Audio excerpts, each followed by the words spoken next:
The chains bit into her wrists as rough hands shoved her onto the auction block, but Isolde Lay barely felt the pain, not when her eyes locked with molten silver across the crowded underground hall. The vampire lord stood motionless in the shadows, ancient and impossibly beautiful, his predatory stillness more terrifying than the slavers who'd bought her from her own sisters. Then his nostrils flared, his pupils blown wide with recognition, and something inside her chest cracked open like lightning-splitting stone.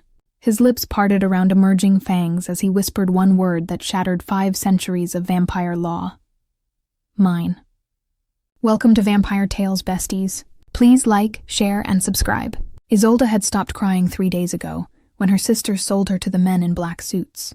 Stopped begging when they threw her in the windowless van with 12 other girls. Stopped praying when they dragged her underground into a world that shouldn't exist, where pale creatures with glowing eyes and impossible beauty watched humans parade across a stage like cattle.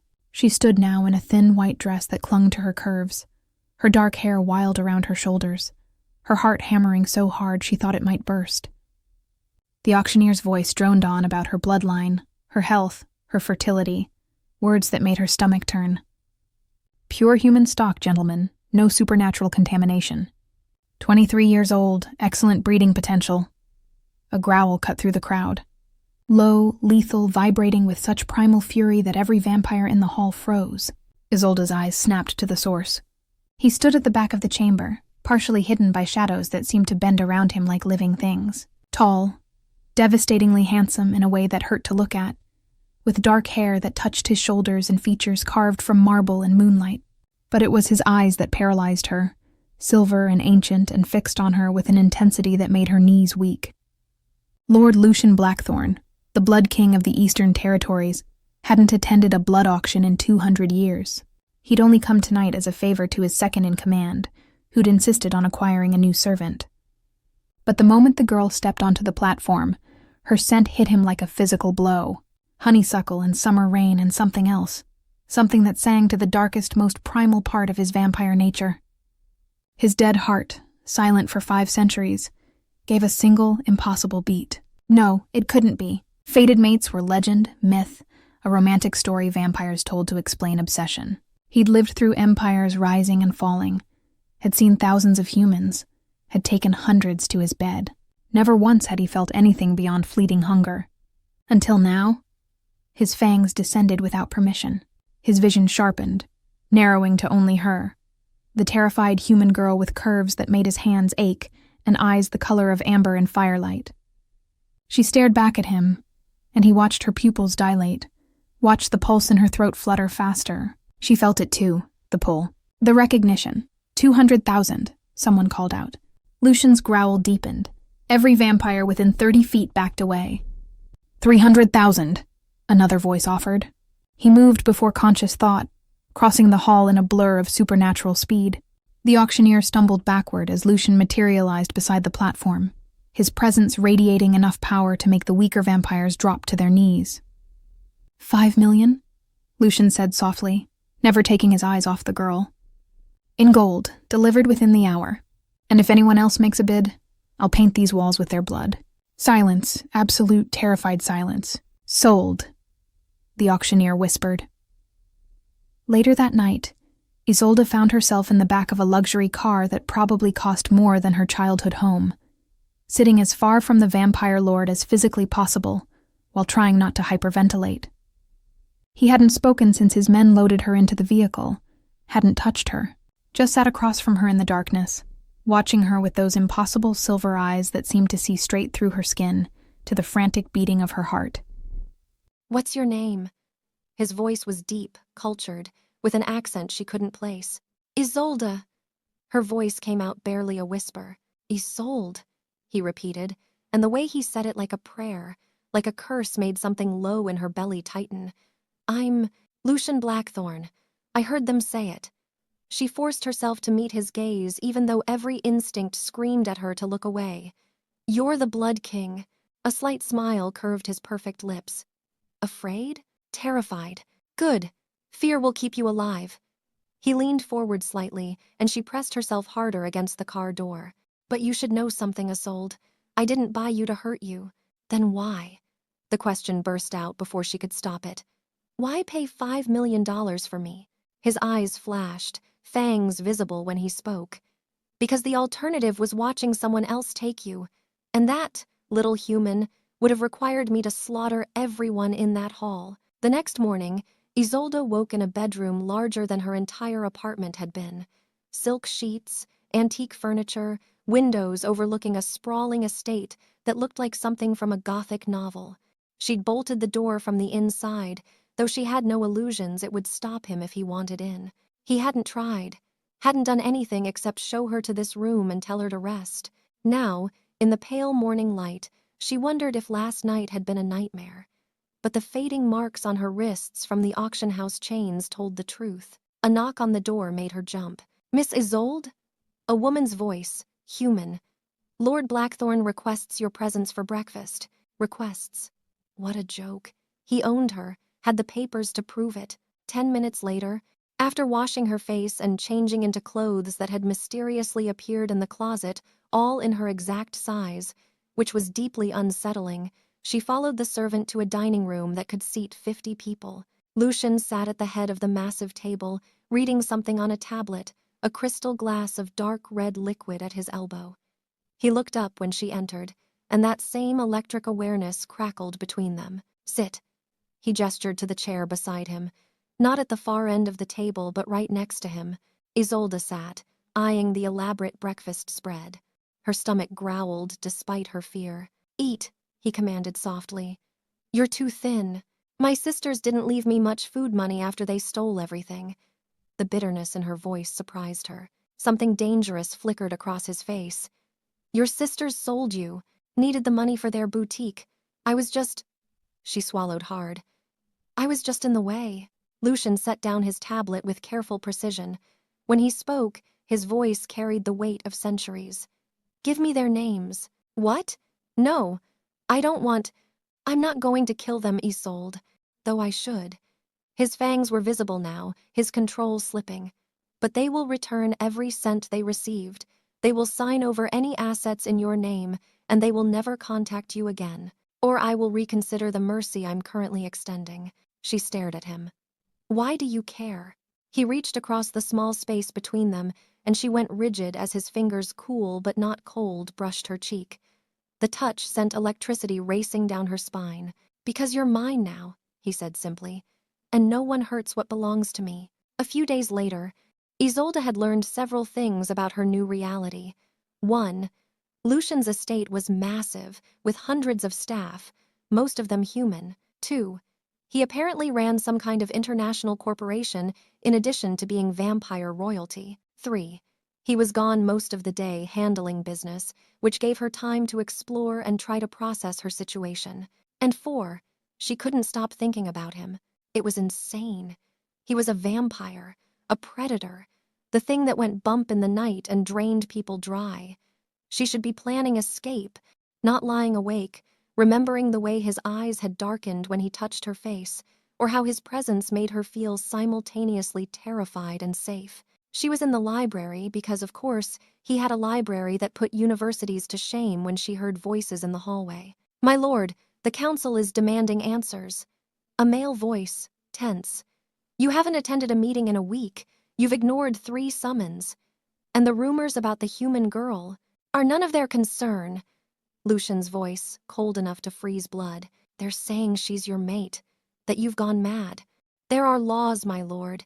Humans can't." "Darius." The single word cracked like a whip. "Do not presume to lecture me on vampire law. I wrote half of those laws 4 centuries ago." Silence. Then, "What are your intentions with her?" Isolde pressed herself against the bookshelf, heart pounding. "That," Lucian said softly, "is between me and Isolde." Footsteps. She barely had time to snatch a random book and pretend to read before the library door opened and Lucian appeared. He knew. She could tell by the slight curve of his lips that he knew she'd been listening. "Enjoying Dante?" he asked, moving toward her with that predatory grace. She glanced down at the book in her hands. "The Inferno in Italian. I don't read Italian. I'll teach you." He stopped a foot away, close enough that she could feel the unnatural cold radiating from him. "You heard. I didn't mean to eavesdrop. Don't apologize. You have a right to know what you've stumbled into." He reached up, gripping the bookshelf beside her head, effectively caging her in. "Do you know what a fated mate is, Isolde?" Her mouth went dry. "No. In vampire legend, there exists one perfect match for each of us. A bond written in blood and soul, so powerful that it transcends logic, law, even death itself. Most vampires live millennia without finding theirs. Most believe it's just mythology." His silver eyes burned into hers. "But the moment I saw you, I knew. Your scent, your essence, the way every cell in my body recognized you. You're mine, Isolde, my fated mate, my everything." She couldn't breathe. "That's impossible. I'm human." "I know." His voice dropped to a rough whisper. "And it might destroy us both.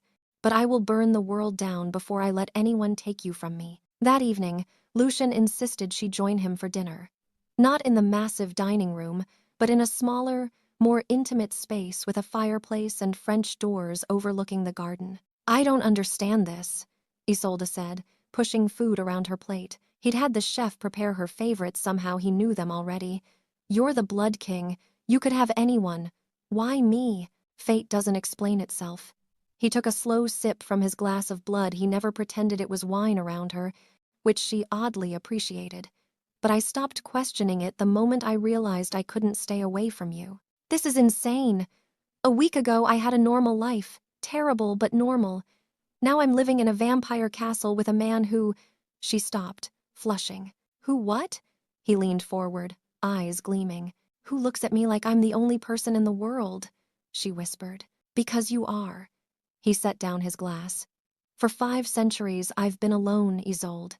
Empty, going through the motions of existence.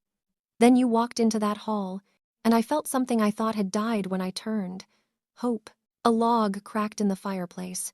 Outside, night had fallen completely. "Can I ask you something?" She gathered her courage. "Anything. Do you want to drink my blood?" The air between them went electric. His pupils dilated, fangs descending slightly. "Every moment of every day," he admitted roughly. "Your scent calls to me like nothing I've ever experienced, but I would rather stake myself than take from you without permission. You're not food, Isolde. You're everything." The next day, everything changed. Isolde was in the garden, reading in the afternoon sun. Lucian had explained he was old enough that daylight only weakened him, didn't burn when a man appeared. Young, handsome, human, a gardener she'd seen around the estate. "Miss Isolde?" He approached with a friendly smile. "I'm Marcus. I was wondering if you'd like some help with those roses? They can be tricky." She smiled back, grateful for normal human interaction. "That would be nice, actually." They talked while he worked, easy conversation about plants and weather. She didn't notice the shadow watching from the house, growing darker with each of Marcus's smiles. Later that night, Marcus disappeared, simply vanished from the estate. Isolde heard the staff whispering, saw the fear in their eyes, and when she confronted Lucian in his study, she found him standing at the window, tension radiating from every line of his body. "Where is Marcus?" she demanded. He turned slowly. His eyes were pure silver now, no iris visible, and his fangs were fully extended. "Gone." "What did you do?" "Nothing he didn't deserve." His voice was cold, inhuman. "He touched you. He was being friendly. He helped me with flowers." He wanted more than friendship. I could smell it on him, the desire. Lucian moved toward her with predatory speed. "Do you think I can't hear every heartbeat on this estate? That I don't know when someone looks at you and imagines—" He bit off the words, jaw clenched. "You're jealous." She stared at him in disbelief. "You're centuries old and you're jealous of a gardener?" "I'm territorial," he corrected, backing her against his desk. "You're mine, Isolde. Mine. The thought of another man touching you, smiling at you, makes me want to tear this house apart stone by stone." She should be frightened, should run. Instead, heat pooled low in her belly. "I didn't ask for this," she whispered. "Didn't ask to be some vampire's mate. Do you think I did?" His hands gripped the desk on either side of her hips. "Do you think I wanted to feel this? This obsession? I can't sleep without knowing you're safe. Can't focus on anything except your scent in the house. Can't look at you without wanting—" He stopped. breathing hard despite not needing air. Without wanting what? Everything. The word was torn from him. Your blood, your body, your heart, your soul, everything, Isolde. And it terrifies me. They stared at each other, the truth naked between them. Did you hurt Marcus? She asked quietly. I sent him away with 6 months' salary and a strongly worded suggestion to find employment elsewhere. He closed his eyes. I wanted to kill him. My instincts screamed for it, but I didn't. For you. Something in her chest softened. Thank you. His eyes opened, surprised. But you have to understand something, Lucian. I'm not a possession. I'm a person. If this whatever this is between us is going to work, you can't terrorize everyone who speaks to me. I'm trying, he said roughly. You have no idea how much I'm trying. Every instinct I have tells me to lock you away where no one can see you, touch you, threaten you, to keep you safe and mine, and he pushed away from the desk, turning his back to her. I've never had to control myself like this, never wanted something I couldn't take. Isolde moved without thinking, crossing to him. She placed a hand on his back, feeling the tension thrumming through him. I'm not going anywhere, she said softly. But you have to trust me. He turned, caught her wrist. Your pulse is racing. You scare me. But I also... She took a shaky breath. I also can't stop thinking about you. The words hung between them. Then Lucian made a sound, half growl, half groan, and pulled her against him. Isolde. Her name was a warning. She looked up at him, at his beautiful, inhuman face, his burning eyes, reached up and touched his cheek. He shuddered, eyes fluttering closed. Don't touch me like that unless you want me to lose control. What if I want you to? His eyes snapped open, fangs fully visible. You don't know what you're saying. I know I'm drawn to you. I know that when you're gone, the house feels empty. I know that I should be terrified, but instead I'm... She stopped, flushing. What? His hands gripped her waist, pulling her closer. Wanting, she whispered. He made a sound like a man dying. I can't. You're human, fragile. I could hurt you so easily. So be careful. Isolde. She rose on her toes and kissed him. For a moment, he went rigid, shocked. Then he was kissing her back with centuries of hunger, his mouth claiming hers with a desperation that stole her breath. His fangs grazed her bottom lip careful. So careful, and she gasped. He ripped himself away, breathing hard, eyes wild. I need to stop. Now. Why? Because your pulse is pounding and your scent is driving me insane, and if I don't stop now, I'm going to do something we'll both regret. He backed away, putting distance between them. Go to bed, Isolde, please. She went, but not before seeing him grip the edge of his desk hard enough to splinter wood. A few days later, an invitation arrived.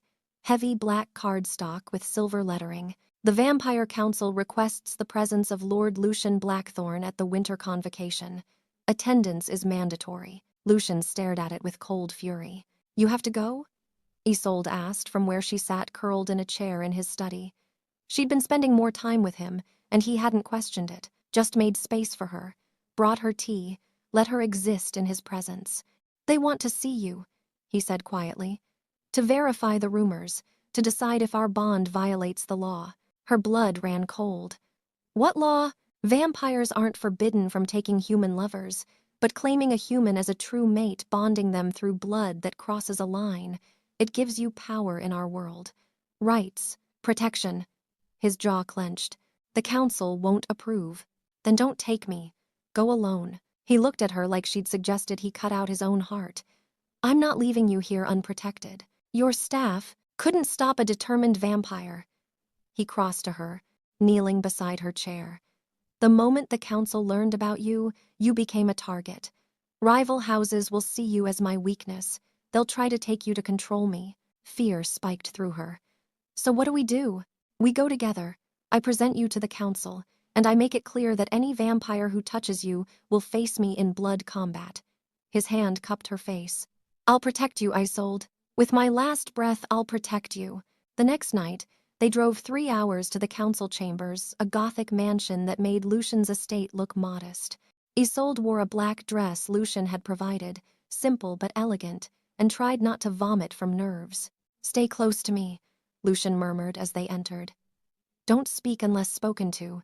And whatever happens, don't show fear. They can smell it. The council chamber was breathtaking vaulted ceilings, marble columns, and a half-circle of thrones where 5 ancient vampires sat in judgment. They watched Isolde enter with eyes that glowed various colors in the candlelight, predatory and assessing. "Lord Blackthorn." The vampire in the center spoke, her voice echoing. "You finally graced us with your presence, and brought your pet." Lucian's growl vibrated through the floor. "Counselor Helena, she's not my pet, she's my mate." Gasps echoed through the chamber. Apparently, having him confirm it publicly was worse than rumors. "Impossible," another counselor said. "She's human, there's no bond mark." "Because I haven't claimed her yet," Lucian said calmly. "But make no mistake, Isolde Lee is mine, fated by blood and recognized by my very soul. Touch her, threaten her, or suggest I give her up, and I will consider it an act of war." Silence. Then Helena leaned forward, her ancient eyes calculating. "Bring the human forward." Isolde felt Lucian stiffen. "No, we need to verify this bond you claim, to see if she carries your mark in any form." Helena's smile was sharp. "Unless you're lying to us, old friend." Lucian's hand tightened on Isolde's. "If anyone in this room hurts her, we simply want to examine her. Your presence is permitted." Helena gestured. "Surely you trust the council. It was a trap. They both knew it, but refusing would be worse." Lucian walked Isolde forward, his body positioned between her and the council. When Helena descended from her throne, he moved with her, ensuring he could intercept any threat. Helena circled Isolde slowly, inhaling deeply. "She does carry your scent, saturated in it, and her blood." She paused, eyes flashing red. "Extraordinary. I see why you're obsessed." "Careful," Lucian warned. "She's not claimed, not marked, not bonded." Helena tapped one perfect fingernail against her lips. "By our law, she's just another human. You have no legitimate claim. By your law, I'm a blood king with sovereign rights over my territory," Lucian countered. "And she's under my protection. Protection we can revoke." Another counselor stood. "If we determine she's a threat to vampire society," Isolde's heart hammered. This was it. They were going to kill her, or worse. Then Lucian did something that made the entire council recoil. He pulled Isolde against his chest, tilted her head to expose her throat, and let his fangs descend fully. "The only way you take her from me," he said softly, "is if you kill me first. And I guarantee that whoever tries will go down with me." He looked at each council member. "Is she worth declaring war on the Eastern Territories? Worth the thousands of vampires who will die in the conflict? Because I promise you, if you make me choose between her and our entire society, I choose her. Every single time." The chamber erupted in shouts. Threats, accusations of madness. But Lucian didn't move, just held Isolde against him, his fangs hovering over her throat in the most possessive display possible. Helena raised a hand for silence. "You would truly go to war for a human?" "I would burn this world to ash for her." The council members exchanged glances, some kind of silent communication. Finally, Helena spoke. "We will grant you 1 year. Prove this bond is real, that she's truly your fated mate and not just an obsession. If, at the end of that time, we're satisfied, we'll officially recognize the bond." Her eyes glittered. "But if we're not convinced, she becomes property of the council. Understood?" Lucian bared his fangs. "Understood." The drive back was silent. Isolde couldn't stop shaking, and Lucian kept one hand on her knee, his touch grounding. "I'm sorry," he finally said. "For what?" "For dragging you into vampire politics. For making you a target." His hand tightened. "For being selfish enough to keep you anyway. You saved my life back there. The way you—" She swallowed. "The way you protected me. I meant every word." He glanced at her, eyes still inhuman. "If they try to take you, I will wage war." "You'd really choose me over your entire world?" "You are my world now." They arrived back at the estate near dawn. Lucian walked her to her bedroom door, then stopped. "I need to feed," he said quietly. "I've put it off too long, and tonight took everything I had. I'm going to my chambers. Don't come near me until tomorrow night." She caught his wrist. "Feed from me." He went absolutely still. What? You said fated mates can share blood, that it strengthens the bond. Her heart pounded. Feed from me, Lucian. Isolde, no, it's too dangerous. I'm barely in control, and if I trust you. Well, I don't trust myself. He pulled away, backing up. Do you understand what you do to me? Your scent alone drives me to the edge. If I tasted your blood, felt you against me while I fed. He shook his head violently. I'd claim you completely, mark you, bond you. You'd be mine in every way possible. No going back, ever. Maybe I don't want to go back. The words hung between them, heavy with promise. You don't know what you're saying, he rasped. I know that I feel safe with you. I know that when you touch me, I don't want you to stop. I know that the thought of you feeding from someone else makes me want to. She stopped, surprised by the jealousy burning in her chest. His eyes widened. You're jealous. So? A slow, devastating smile curved his lips. Say it again. I'm jealous, okay? Happy? Deliriously. He moved toward her with predatory intent. Say you're mine, Lucian. Say it, Isolde. Give me the words. Her breath caught. I'm yours. He made a sound between a growl and a groan, then crushed his mouth to hers. This kiss was different, desperate, claiming, full of the hunger he'd been holding back. His fangs grazed her lips, and she gasped. He ripped himself away, chest heaving. Last chance. Tell me to go, because if you invite me into your room, I won't be leaving until you're marked and claimed and everyone knows you're mine. Isolde reached behind her, turned the handle, and pushed the door open. His eyes flashed. You're sure? I've never been more sure of anything. He swept her up, carried her inside, kicked the door closed. Then you're mine, Isolde lay, in every way that matters, forever. The morning after, Isolde woke wrapped in silk sheets with 2 neat puncture marks on her wrist and a sense of completeness she'd never felt before. Lucian sat in a chair beside the bed, watching her with eyes that glowed softly in the dim light. How do you feel? His voice was rough with concern. She touched the marks on her wrist. They didn't hurt, just tingled with residual warmth. Different, like something inside me is connected to you. The bond has begun. He moved to sit beside her, fingers tracing the marks with reverence. Not complete yet, that requires mutual exchange and a claiming ritual. But you're marked now, mine in the eyes of all vampires. She should be terrified. Instead, she felt safe, cherished. I don't regret it. Relief flooded his face. He leaned down, kissed her forehead. I need to tell you something. The council will send observers, vampires who will watch us, test the bond, look for any excuse to claim it's false. Let them watch. She pulled him down beside her. We have nothing to hide. His arms came around her, and she felt the tension leave his body.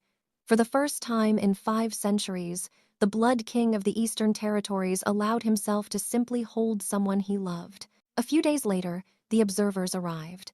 3 ancient vampires who moved into the guest wing and proceeded to make everyone uncomfortable with their constant presence. Isolde tried to ignore them as she went about her new routine. Lucian had given her access to his private library. His accounts had essentially made her mistress of his household, despite them not being formally bonded. The staff treated her with respect, bordering on reverence, and she slowly began to understand the power dynamics at play. She was in the garden when she heard shouting from inside the house.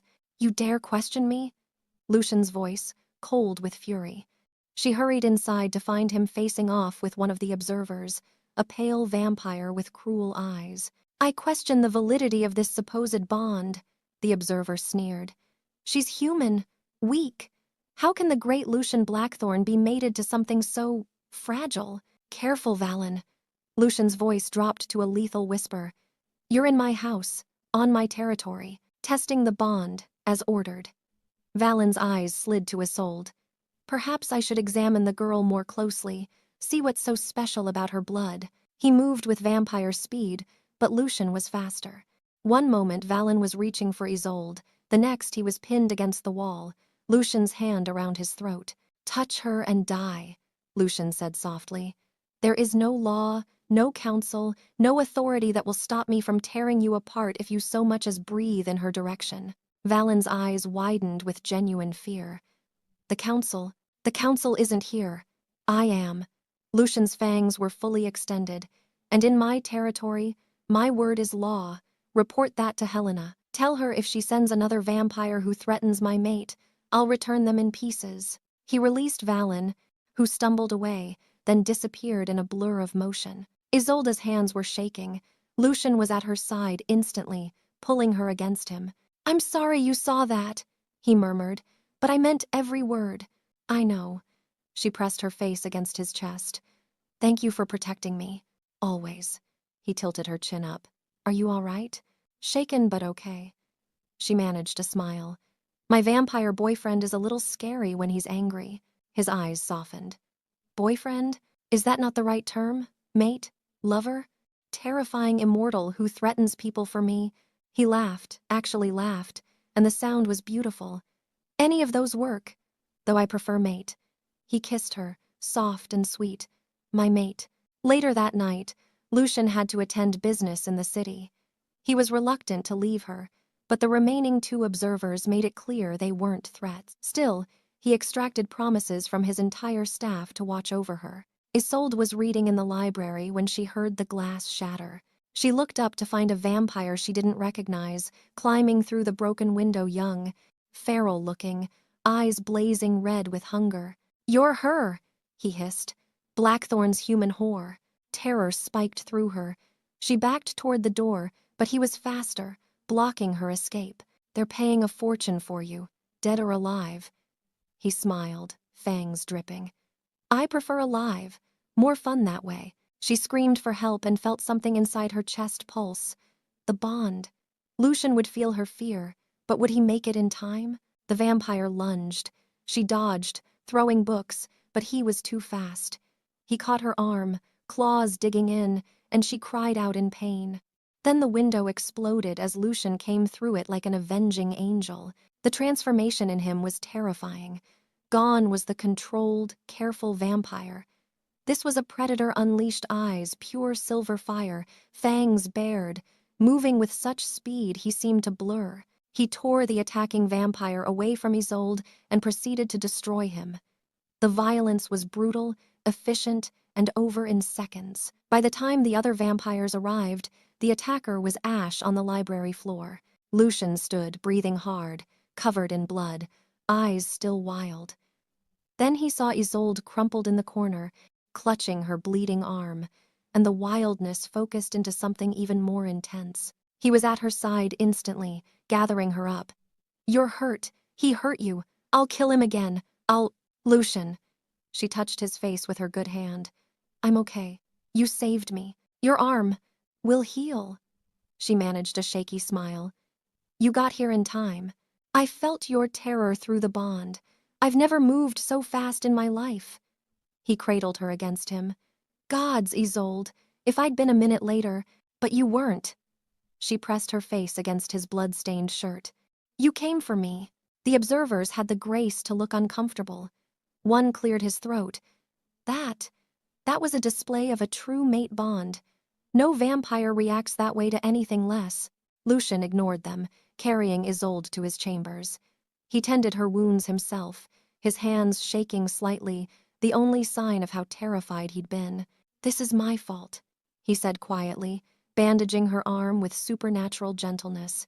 I made you a target. Maybe I should... Don't. She caught his hand. Don't you dare suggest sending me away. You were attacked in my own home, and you saved me. That's what matters. She pulled him down beside her on the bed. I'm not going anywhere, Lucian, not unless you want me to. Want you to?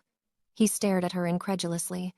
Isolde, I would follow you to the ends of the earth, chase you through lifetimes. There is nowhere you could go that I wouldn't find you, wouldn't fight for you. His voice dropped.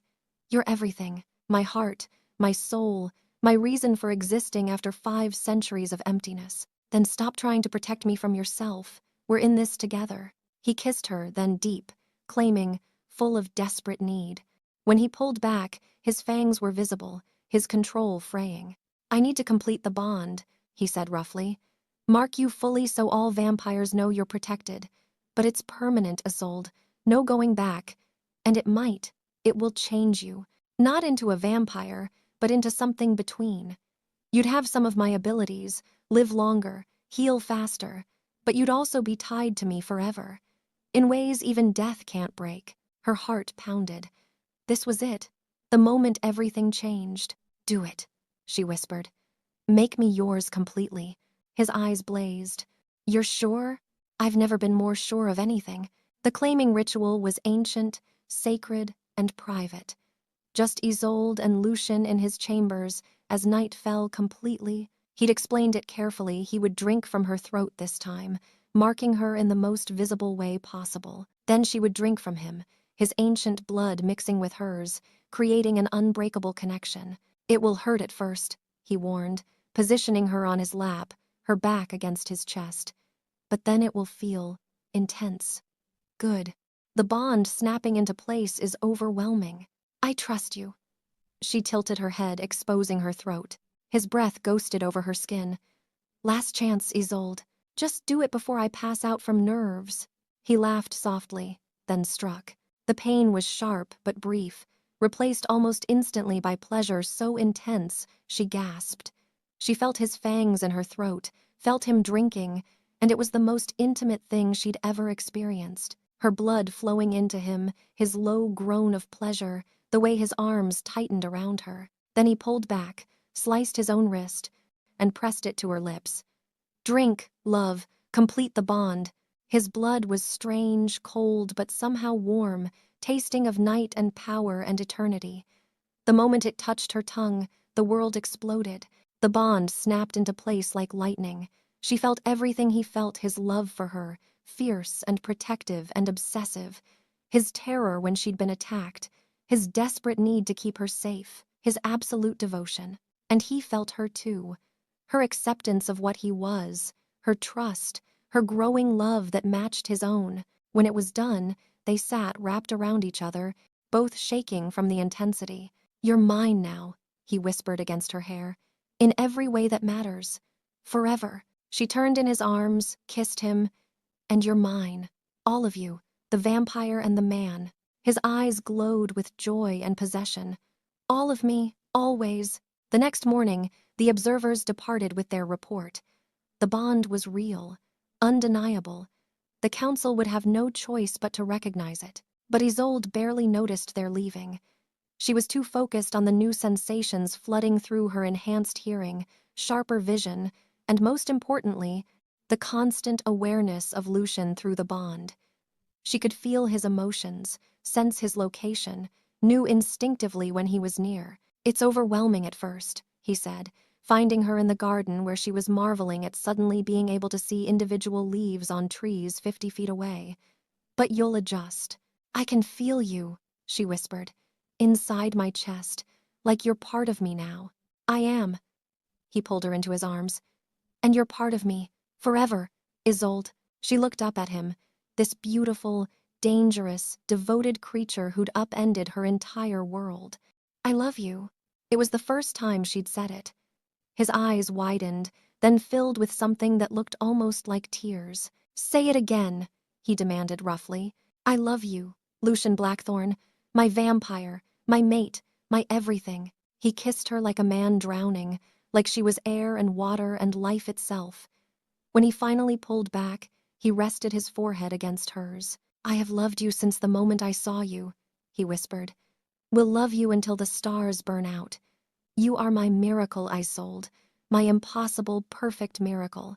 A few weeks later, everything exploded. Isolde was in town with guards when the attack came.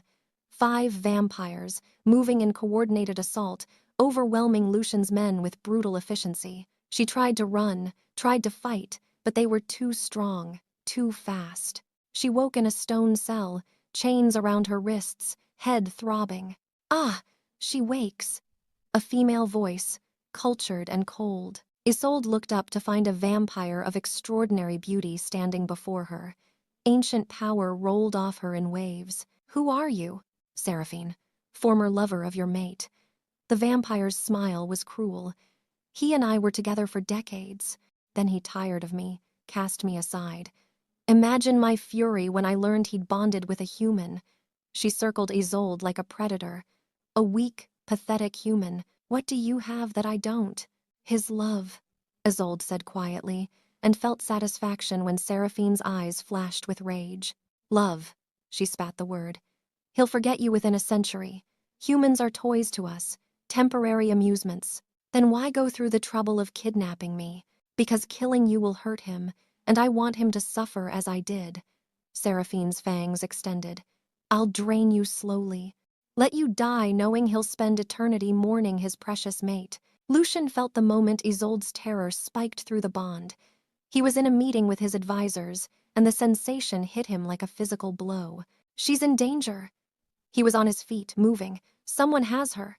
My lord, we should plan. No time. His voice was pure command.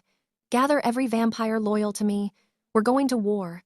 Within an hour, he'd assembled a force of 50 vampires, his most trusted, most deadly warriors. Through the bond, he could sense Isolde's location, feel her fear. She was alive, hurt but alive, and someone was going to die for that. They found the location, an abandoned warehouse on the outskirts of the city. Lucian didn't bother with strategy. He simply walked through the front door and unleashed hell. The battle was brutal. Seraphine had brought her own forces, but they were no match for a blood king protecting his mate. Lucian tore through them with terrifying efficiency, his power overwhelming, his focus absolute. He found Isolde chained in the basement, bleeding from multiple cuts, but alive.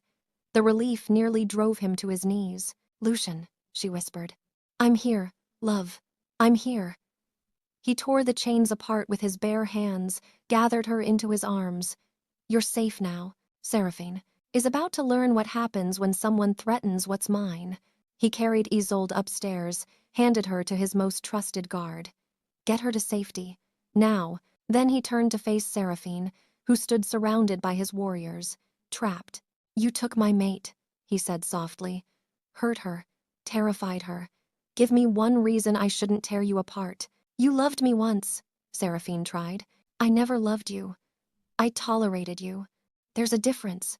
He moved closer, power radiating from him. But Isolde, she is my soul, my heart, the only thing in this world that matters. And you tried to take her from me. The council will do nothing, because I am a blood king and you attacked my bonded mate. His voice dropped to lethal quietness. That carries only one punishment. What happened next was swift and final. Seraphine's death was witnessed by dozens of vampires, a clear message to anyone who might consider threatening Isolde. When it was done, Lucian went directly to where his guards had taken Isolde back to his estate, to safety. He found her in his chambers, bandaged and pale but alive. Is it over? She asked. It's over. He pulled her into his arms, holding her so tightly she could barely breathe. Gods, Isolde, I thought I'd lost you. The terror through the bond. But you found me. You always find me. He pulled back, cupped her face. I will always find you, always protect you, even if I have to burn the world down to do it. She managed a smile. My terrifying vampire. Your devoted vampire, he corrected, then kissed her with everything he felt: relief, love, possessive need. 2 months later, Isolde stood before the Vampire Council once more, but this time, she wasn't afraid. She wore a dress of deep crimson, the mark on her throat visible for all to see, Lucian's hand firm in hers. The year isn't complete, Helena noted. Yet you request formal recognition now. After Seraphine's attack and my mate's response, I see no point in waiting, Lucian said calmly. The bond is real, tested under the most extreme circumstances. Isolde has vampire blood in her veins now, will live centuries, and carries my mark. By every law we have, she is my bonded mate. The council members conferred silently. Finally, Helena nodded. Very well. By the power vested in this council, we officially recognize the bond between Lord Lucian Blackthorn and Isolde Lee. She is granted all rights and protections afforded to a vampire mate, is recognized as Lady of the Eastern Territories, and any attack on her will be treated as an attack on a Blood King himself. Relief flooded through both of them. However, Helena continued, there is one final matter. Lady Isolde carries vampire blood but is not fully turned. The bond is strong but not complete. Lucian's hand tightened on Isolde's. We're aware. You have a choice before you, girl. Helena addressed Isolde directly. You can remain as you are, human with vampire enhancements, bonded but mortal. You'll live centuries instead of decades, but you will eventually age and die while he remains eternal. Or, she paused significantly, you can undergo full transformation, become vampire completely, true immortality at the cost of your humanity. Isolde's heart raced. They discussed this late at night when Lucian held her and worried about their future. The thought of watching her age, even slowly, tortured him. But he'd made it clear the choice was hers alone. I don't need an answer now, she started. Actually, Lucian interrupted softly, there's a third option we've recently discovered. Helena's eyebrows rose. Oh, bonded mates can have children. It's rare, nearly impossible, but documented. His voice carried quiet joy. We're proof that the impossible can happen. The council erupted in whispers. Then Helena's ancient eyes widened with understanding. You're saying, I'm pregnant, Isolde confirmed, hand moving to her still flat stomach. 2 weeks along. We just found out. The silence was absolute. Then Helena began to laugh, genuine, delighted laughter. A child born of a true mate bond between vampire and human. It hasn't happened in 1,000 years. She looked at them with something almost like warmth. The child will be extraordinary, powerful, and will need both parents. The council grants you permission to wait until after the birth to make any decisions about transformation. Thank you, Isolde whispered. Lucian pulled her against him, pressed his lips to her temple. Through the bond, she felt his overwhelming joy, his fierce protectiveness intensifying even further. 9 months later, Isolde gave birth to a daughter with her father's silver eyes and her mother's dark hair. They named her Selene, and she was perfect, a miracle born of impossible love. Lucian held his daughter with reverence and terror, this ancient vampire reduced to awe by an infant. She's so small, he whispered. She's strong, Isolde corrected, watching their daughter grip Lucian's finger with surprising strength. She has both of us in her. Over the following months, Selene proved to be remarkable. She grew faster than human children, showed signs of vampire abilities, but also possessed humanity's warmth and compassion. She was the bridge between two worlds. And watching Lucian with their daughter, seeing the fearsome Blood King reduced to reading bedtime stories and making silly faces, Isolde fell in love with him all over again. A year after Selene's birth, Isolde made her choice. I want to be turned, she told Lucian one night. I want eternity with you and our daughter. I want to be strong enough to protect her, to stand beside you fully. He searched her face. You're sure? There's no going back. I'm sure. You and Selene are my world. I choose forever. The transformation was brutal but quick. When Isolde woke 3 days later, it was with vampire senses, vampire strength, and the bond between her and Lucian now blazing with power. How do you feel? He asked, gathering her into his arms. She looked at him with eyes that now glowed amber gold, fangs evident when she smiled. Like I'm finally whole. Like we're finally equals.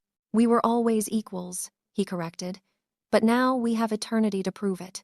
5 years later, Isolde stood on the balcony of their estate, watching Selene play in the garden below. Their daughter had grown into a beautiful child, showing remarkable abilities, able to walk in daylight like humans, but possessing vampire strength and speed. Lucian appeared behind her, arms wrapping around her waist, chin resting on her shoulder. What are you thinking about? How my sisters sold me thinking they were getting rid of a burden. How I ended up on an auction block thinking my life was over. She turned in his arms. And how it was actually the beginning, how the worst moment of my life led me to you. Fate works in mysterious ways. He kissed her softly. Though I prefer to think you were always meant to be mine. The universe simply needed to bring us together. My territorial vampire, she teased. Your devoted vampire, he corrected. Your mate, your husband, your eternity. She pulled him down for a deeper kiss, tasting the love and possession and joy that would bind them forever. Below, Selene laughed at something their guard said, the sound carrying up to them. Their daughter, their miracle, proof that love could bridge any divide. 20 years later, Isolde and Lucian stood before the Vampire Council once more, but this time presenting their daughter as she came of age. Celine Blackthorne, first of her kind, vampire and human, darkness and light, the beginning of a new era. And as Isolde looked at her family, at the life she'd built from the ashes of betrayal, she knew one thing with absolute certainty. Some sales led to slavery, others led to salvation, and hers had led to a love that would echo through eternity, a bond not even death could break, a family forged from impossible odds, and a vampire king who'd chosen her above all else. Forever and always, she was his, and he was hers. Their story written in blood and blessed by fate, proving that sometimes the darkest moments lead to the brightest love. In the end, the sisters who sold her had given her the greatest gift of all. They'd delivered her straight into the arms of her destiny. The end. Thank you for watching, besties. If you loved Isolde and Lucian's story, smash that like button, share with your vampire-loving friends, and subscribe for more dark romance tales. Drop a comment telling me your favorite moment. Was it the claiming ritual, Lucian's protective rage, or baby Celine? See you in the next story.